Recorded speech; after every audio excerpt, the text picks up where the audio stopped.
Digital marketing నేర్చుకుని AI tools వాడుతూ డబ్బులు సంపాదించాలనుకుంటున్నారా? ఈ నెంబర్కి కాల్ చేయండి. నమస్తే రామ్ సార్. నమస్తే అండి. It's been honour to me to have an interview with you first of all. Thank you అండి. Thank you so much. I'm honoured. So affirmations, విజువలైజేషన్తో పాటు అఫర్మేషన్స్ చాలామంది చేస్తుంటారు. అఫర్మేషన్స్ కూడా ఎలా చేస్తారంటే చాలా భట్టి పట్టినట్టు చేస్తూ కరెక్ట్ టైమింగ్స్తో పాటు సెకండ్స్ కూడా ఇటు అటు కాకుండా కరెక్ట్ ఆ టైంకే చేస్తూ పాటిస్తూ ఉంటారు. కానీ ఫెయిల్ అవుతూ ఉంటారు సార్, ఎక్కడో ల్యాక్ అయ్యి ఫెయిల్ అవుతూ ఉంటారు. ఆ ఫెయిల్ అయినప్పుడు కోపానికి గురయ్యి ఇవన్నీ వేస్ట్, ఇది అసలు అబద్ధాలు అందరికీ ప్రచారం చేస్తుంటారు కూడా. So with their experience, so అసలు అఫర్మేషన్ అనేది ఎందుకు ఫెయిల్ అవుతుంది, కారణాలేంటి, తర్వాత సక్సెస్ సీక్రెట్ ఏంటి సార్? మనందరము ఈ అఫర్మేషన్స్ని నెగిటివ్గా వాడడానికి అలవాటు పడ్డాం సార్. మనకు తెలియదు కానీ వాడుతున్నట్టు మనం ప్రతిరోజు నిత్య జీవితంలో మాట్లాడుకునే మాటల్లో ఏదైనా నెగిటివ్ ఉంది అని అంటే అది అఫర్మేషన్ అనే. అందుకే ఎప్పుడైనా సరే మనం అంటుంటారు పెద్దవాళ్ళు, మంచి మాట్లాడ తదాస్తు దేవతలు ఉంటారు అని. అంటే మీరు మంచి మాట్లాడితే మంచే జరగచ్చు, చెడు మాట్లాడద్దు అది కూడా జరగవచ్చు, తదాస్తు దేవతలు తదాస్తు అంటే మీకు అది కూడా జరగవచ్చు అని. దాని అర్థం అఫర్మేషన్స్ పనిచేస్తాయనే. అసలు మనమే ఒక్కొక్కసారి ప్రూవ్ చేస్తుంటాం అఫర్మేషన్స్ పనిచేస్తున్నాయని. ఫర్ ఎగ్జాంపుల్, ఎవరైనా చిన్నపిల్లలు వస్తువు కింద జారేసి కింద పడగొట్టారనుకోండి, ఇంట్లో పెద్దవాళ్ళు అంటుంటారు, నాకు తెలుసు నువ్వు గ్యారంటీగా పడేస్తావని. అనుకున్నట్టే అయింది, మీరు అనుకున్నట్టే అయిందిగా, మరి మంచి ఎందుకు అనుకోకూడదు మీరు? సో చాలాసార్లు మనం అనుకున్నట్టే అయింది, నాకు తెలుసు ఇది ఫెయిల్ అవుతుంది ముందే తెలిసి, తెలుసో తెలీదో తెలియదు కానీ మీరు మాత్రం అనుకుని ఫెయిల్ చేశారు. ఇట్లాగే లైఫ్లో చాలా సంఘటనలు మనకు నెగిటివ్గా మనకు వ్యతిరేకంగా జరిగినప్పుడు నేను ముందే అనుకున్నాను, నాకు తెలుసు, నా విషయంలో ఎప్పుడు ఇట్లాగే జరుగుతుంది, నాకే ఎందుకు జరుగుతుందో తెలియదు, నాకు జరుగుతుందని ముందే నేను అనుకున్నాను కానీ ఎందుకు జరుగుతుందో తెలియదు, నేను ప్రిపేర్ అయ్యాను అని. ఈ అన్ని పరిస్థితుల్లోనూ అన్ని సందర్భాల్లోనూ మనకు తెలియకుండానే మనం నెగిటివ్గా అఫర్మ్ చేసుకుంటున్నాం, దాని ఫలితాలు కూడా అనుభవిస్తున్నాం. మీరు అన్నారు కదా ఖచ్చితమైన సమయానికి. Yes sir. అఫర్మేషన్ కావాల్సింది సమయం కాదు, సందర్భం. ఏ సందర్భానికి మీరు చెప్పాలి అనేది ఇంపార్టెంట్ కానీ ఏ సమయానికి చెప్పారన్నది కాదు. సందర్భం ఏంటి? మీరు ఎప్పుడైతే మీ కాన్ఫిడెన్స్ను కోల్పోయే పరిస్థితిని ఎదుర్కొంటున్నారో, మీ మీద మీకు నమ్మకం లేదని అనుకుంటున్నారో, నమ్మకాన్ని పెంచడం కోసం అఫర్మేషన్. నేను ఎగ్జామ్ రాసే ముందు నేను రాయలేను అనుకునే కంటే రాయగలను అని అనుకోవటం, స్టేజ్ మీద 10 మంది ముందు మాట్లాడే ముందు అందరూ నవ్వుతారేమో కంటే అందరూ చప్పట్లు కొడతారని అనుకోవడం, ఇది పాజిటివ్ అఫర్మేషనే. సో ఇలా అనుకోవడంలో తప్పు లేదు, అది కొంత ధైర్యాన్ని మనకిస్తుంది. ఈ అనుకోవడం కూడా ఒక పద్ధతి ప్రకారం, ఒక ఫార్ములా ప్రకారం ప్రయత్నం చేస్తే కొత్తలో మన మైండ్ మనల్ని వ్యతిరేకించినా రాను రాను దాని ఫలితాలను మీరు అనుభవించే కొద్దీ ఇది మనకు అనుకూలంగానే పనిచేస్తుంది అని వాడడం మొదలు పెడతారు. మీరు అన్నారు ఇందాక కొంతమంది పని చేయవని. Yes sir. చెయ్యవు ఎట్లా అంటే, ఫర్ ఎగ్జాంపుల్ ఎగ్జామ్ తీసుకుందాం లేదా బిజినెస్ తీసుకుంటే అఫర్మేషన్ చెప్పుకోండి మీరు పాస్ అవుతారని. ఎస్, ఐ విల్ పాస్, నేను పాస్ అవుతాను అంటే, అరే నేను అఫర్మేషన్ ఎన్నిసార్లు చెప్పాను కదా, నాకు లాభాలు వస్తాయి ఎన్నిసార్లు చెప్పాను కదా అని అన్నాను. ఇక్కడ జాగ్రత్తగా గమనిస్తే సీక్రెట్ ఏంటంటే, లాభాలు వస్తాయి, పాస్ అవుతా అన్నది ఫ్యూచర్ టెన్స్లో ఉంది. మీరు ఏ అఫర్మేషన్ని కూడా ఫ్యూచర్ టెన్స్లో చెప్పకూడదు. దాని అర్థం ఏంటంటే, మీకు తెలియకుండానే ఒకటి చెప్తున్నారు, కారణం క్రియేట్ అవుతే నేను హ్యాపీగా ఉంటాను, సక్సెస్ అవుతాను, నాకు లాభాలు వస్తే అప్పుడు సంతోషపడతాను అని ఒక కండిషన్ అక్కడ ఉంది. అఫర్మేషన్లో కండిషన్ ఉండదు. ఎప్పుడైతే మీరు కండిషన్ వల్ల దానికి మీరు అఫర్మేషన్ ఎందుకు, పాస్ అయితే సంతోషంగా ఉంటానని అయిన తర్వాత ఎవరైనా హ్యాపీగా ఉంటారు. సో ఈ ఫ్యూచర్ సెంటెన్స్లో ఎప్పుడైతే పెట్టారో బ్రెయిన్కి ఏంటంటే, ఓహో నువ్వు సంతోషంగా ఉండాలన్నమాట, ఫ్యూచర్లో ఉంటావు. అది ఎప్పుడు with condition, if I pass I get profits, if I am married, if I love him only, or he only marries me, she only marriage me. ఇది కండిషన్స్. ఈ కండిషన్స్తో అఫర్మేషన్స్ పనిచేయవు. ఏంటి కండిషన్స్ అంటే ఏంటి? You are not feeling success now, you feel success only when you see. అంటే ఇక్కడ formula most important ఏంటంటే, మీకు మీ నమ్మకానికి సీయింగ్ ఈజ్ బిలీవింగ్, చూస్తే నమ్ముతారు. కానీ అఫర్మేషన్ సైన్స్ ఏం చెప్తుందంటే నమ్మితే చూస్తారు. నేను పాస్ అయ్యానని అనుకుంటే ఎలా ఫీల్ అవుతానో ఇప్పుడు ఆ ఫీల్ నేను అవుతే బ్రెయిన్ దాన్ని అర్థం చేసుకుంటుంది. నేను లాభాలు వస్తే నేను ఎలా ఎమోషనల్గా ఫీల్ అవుతానో ఆ ఎమోషన్ని నేను ఎక్స్పీరియన్స్ అయితే బ్రెయిన్ ఆ ఎమోషన్ని ఆ ఎక్స్పీరియన్స్ని రికార్డ్ చేస్తుంది. మీరు ఫ్యూచర్లో లాభాలు వస్తాయంటే ఇంకా ఆ ఎమోషన్ రాలే, మీకు లాభాలు వచ్చినప్పుడు కానీ అవ్వరు. కాబట్టి అఫర్మేషన్ పనిచేయదు. This is first secret people need to understand. This future టెన్స్లో ఎప్పుడు అఫర్మేషన్ ఉండకూడదు. సెకండ్, జనరల్గా అఫర్మేషన్స్లో అర్థాలు ఒకటే అయినా పదాలు వేరు. ఉదాహరణకి నాకు నష్టాలు రాకూడదు, నా అప్పులు తీరిపోవాలి, నేను ఫెయిల్ అవ్వకూడదు. బాగుంది కదండి? Yes sir. అందరూ Sounds good. Sounds good. చాలామంది నిజమే కదండి, అందరూ కోరుకునేది అదే. అవును సార్. మరి నేను ఇంత కోరుకున్నాను, ఇంతగా అనుకున్నాను, మరి మళ్ళీ నాకు కష్టాలు ఎందుకు వస్తున్నాయండి? నాకు ఈ కన్నీళ్ళే వద్దు, కన్నీళ్ళు వద్దు వద్దని ప్రతిసారి చెప్పుకుంటున్నా, మీరు అన్నట్టు అదే టైంకి చెప్తున్నా. అయితే అర్థాలు ఒకటే అయినా నేను ఫెయిల్ అవ్వకూడదు, పాస్ అవ్వాలి. అర్థం ఒకటే అయినా పదాలు వేరు.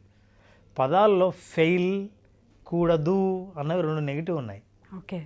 పాస్ అవుతాను అనేది కూడా ఫ్యూచర్.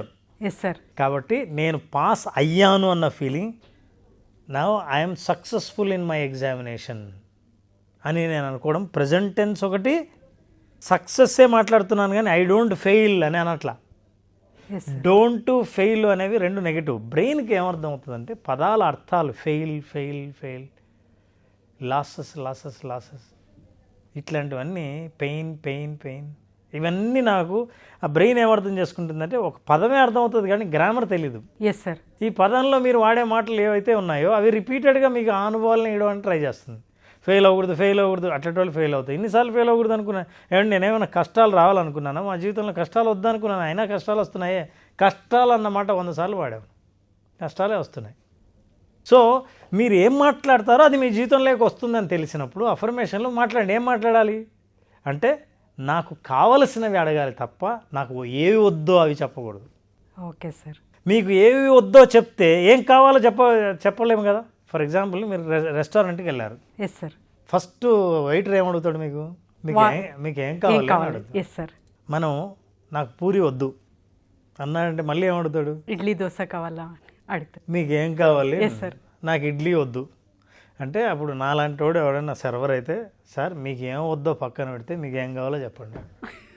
సర్వ్ చేసేవాడికి కూడా మీకు ఏం వద్దో అక్కర్లేదు. నాకు చపాతీ వద్దు, నూడిల్స్ వద్దు, దోశ వద్దు. అయ్యా మీకు ఏం కావాలో చెప్పండి, ఏం వద్దో నాకెందుకు? Sir. Exactly the brain doesn't require what you don't want. Yes sir. మీరు యూ డోంట్ వాంట్ ఎన్నిసార్లు పలికారో దాన్నే సర్వ్ చేయాల్సి వస్తుంది. నాకు అదే వినిపించింది కాబట్టి నేను అదే చేస్తాను. Brain will understand only words. కాబట్టి రెండోది మీరు ఏం కావాలో చెప్పాలి కానీ ఏం వద్దో చెప్పకూడదు. Yes sir.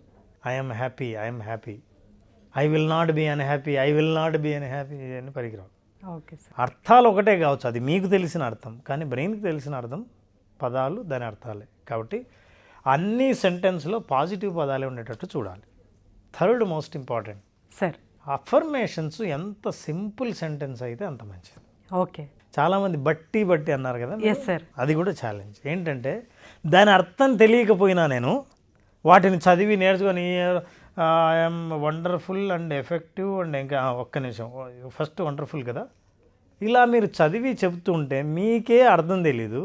ఇక అర్థం తెలిసి ఫీల్ అయ్యే ఎమోషన్ అసలు ఉండదు. ఇప్పుడు మీరు పట్టిన డైలాగులో ఎమోషన్ ఉంటుందా? ఫీల్ అయ్యి చెప్పే డైలాగులో ఎంత ఎమోషన్ ఉంటుంది? Yes sir, absolutely. సో మీరు ఫీల్ అవ్వకపోతే, ఆ ఎమోషన్ లేకపోతే brain will not capture that feeling. అలా కాకుండా ఎవరో చెప్పారని సెంటెన్సెస్ పెద్దవి రాసి ఇవన్నీ నేను మాట్లాడుతున్నాను ఏంటంటే మీకు దీని అర్థం తెలుసా అంటే తెలియదు కానీ సార్ అది అంటే దాని అర్థం ఇది కదా అంటుంటారు చాలామంది. దాని అర్థం వాళ్ళకి కూడా తెలియదు, ఎందుకంటే చాలామంది వాడుతున్నారు కాబట్టి వాడుతున్నాం. మీకు తెలిసిన అర్థం ఎవరో చెప్పక్కర్లేదు, మీరు సృష్టించుకోండి, సందర్భోచితంగా సృష్టించుకోండి. ఇది 4వది. Okay sir. మీకు తగినేది సృష్టించండి. ఫర్ ఎగ్జాంపుల్ నేను ఒక రియల్ ఎస్టేట్ ఇండస్ట్రీలో ఉన్నాను, నాకు లాభాలు కావాలి. ఎవరో అఫర్మేషన్స్ చెప్పారు, I am strong, I am strong, I am strong. జిమ్ముకు పోయేవాడు ఐఎమ్ స్ట్రాంగ్ అంటే మీనింగ్ ఉంది. అవును సార్. మీరు సేల్స్లో ఉండి సేల్లో నేను స్ట్రాంగ్ అనుకుంటే మీకు అతకదు, అది మీకు అఫర్మేషన్ పనిచేయదు. పైగా ఒక సంవత్సరం తర్వాత మీ బాడీ బిల్డ్ చేయగలరేమో కానీ ఐఎమ్ స్ట్రాంగ్ అన్నారు కాబట్టి so you will not become successful. So మీకు ఏది వర్తిస్తుందో దాన్ని మీరు చెప్పండి తప్ప ఇతరులకు వర్తించిన దాన్ని తీసుకొచ్చి మీరు కాపీ కొడితే అందులో రియల్ ఎమోషన్ మిస్ అవుతుంది. Okay sir. కాబట్టి మీ ఎమోషన్కి దగ్గరగా ఉన్నది మీరే తయారు చేయండి. సింపుల్గా ఉండాలి, మీకు సరిపోయేదిగా ఉండాలి. Okay sir. The last one, చాలామంది అనుకుంటారు ఏంటంటే అఫర్మేషన్ అదేంటండి ఇప్పుడు నేను హ్యాపీగా లేను కదా, ఐఆమ్ హ్యాపీ అని ఎలా అనుకునేది, నేను హ్యాపీగా లేను కదా. అవును సార్, ఎగ్జాక్ట్లీ. ఇది చాలామంది నాకు లాభాలు లేవు కదా, నాకు లాభాలు ఉన్నాయని ఎలా అనుకునేది. ఇలా అసలు ఎమోషన్ ఎలా ఊహించగలం అంటారు సార్? ఎలా ఊహించగలం. తర్వాత కష్టాలన్నీ ఉంటే కష్టాల్లో లేదు నాకు సుఖాలే ఉన్నాయని నేను ఎలా అనుకునేది. ఇది సాధారణమైన ప్రశ్న అందరికీ. అందుకే కొన్ని అందరికీ ఎందుకు ఫలితాలని ఇవ్వవంటే దాని లోతుల్ని అర్థం చేసుకోవడంలో ఫెయిల్ అవుతారు చాలామంది. It is not contradicting real feelings. మీకున్న నిజమైన భావనలను వ్యతిరేకించడం కాదు అఫర్మేషన్స్ అంటే. వాటిని అక్నాలెడ్జ్ చేస్తూ ఫ్యూచర్ని మీరు డిక్లేర్ చేస్తున్నారు. భవిష్యత్తును నేను ఇప్పటి నుంచే డిక్లేర్ చేస్తున్నాను. Okay, that is affirmation. నేను డిక్లేర్ చేస్తే నా జీవితం ఇలా సాగుతుందని నేను డిక్లేర్ చేస్తే ఆ జీవితం అలాగే సాగాలనే నమ్మకాన్ని మీరు కలిగి ఉంటే జీవితం అలాగే సాగే అవకాశం ఉంది. మీరు ఏమీ ఊహించకుండా మీ జీవితం పాజిటివ్గా సాగే అవకాశం అయితే లేదు. ఒకవేళ మీరు ఊహించినా సాగకపోవచ్చేమో కానీ ఊహించకపోతే మాత్రం గ్యారంటీగా సాగదు. Yes sir. సో అందుకే మీరు అలా లేకపోతే ఏ ఫీలింగ్లో అంటే ఏ పరిస్థితిలో ఉన్నారో అది ఫీల్ అవ్వడం అనేది అతి సాధారణంగా ప్రతి మనిషి చేసే పని. కానీ కష్టాల్లో ఉన్నప్పుడు భవిష్యత్తులో నాకు ఈ కష్టాలు తొలగిపోయి సుఖాలు గ్యారంటీగా వస్తాయన్న బలమైన నమ్మకం ఉన్నప్పుడు నేను ఇప్పుడే డిక్లేర్ చేస్తా. సో దాన్ని నేను ప్రజెంటే ఫీల్ అవుతా. ఇప్పుడు ఫీల్ అయితే తప్ప then I cannot create that, I can't go to that world. So అందుకే కాజు ఉంటే ఎఫెక్ట్ కాదు, మీరు ఎఫెక్ట్ అయితే కాజు సృష్టింపబడుతుంది. మీరు నిజంగా నేర్చుకోవాలని తయారయ్యే శిష్యుడైతే, మీరు నిజమైన శిష్యుడైతే గురువు ప్రత్యక్షం అవుతాడు. మీరు అడిగితే సమాధానం మీ దాకా వస్తుంది. Yes sir. అడిగేవాడు ఉంటే చెప్పేవాడు ఎక్కడి నుంచి అయినా వస్తాడు. ఆ అడిగే ఎమోషను, అడగాలన్న ఉత్సాహం, ఆ శక్తి అంటే ఎనర్జీ, ఎమోషనల్ ఎనర్జీ, ఇవన్నీ మనకు లేకపోతే ఇవన్నీ సాధించడం సాధ్యం కాదు. నేను చెప్పిన విషయాలను మళ్ళీ రెండోసారి కూడా చూసి జాగ్రత్తగా అబ్జర్వ్ చేస్తే వాళ్ళ అఫర్మేషన్స్లో ఏమేం మార్పులు చేసుకోవాలో తెలుస్తుంది. Absolutely sir. Great persons words become a proverb అంటారు. So you have given exact meaning sir. Clarity with correct emotion is very very important in affirmation. Thank you sir, thank you so much. Thank you very much. Suman టీవీలో మీ personal and business promotions కోసం కింది నెంబర్కి contact చేయండి.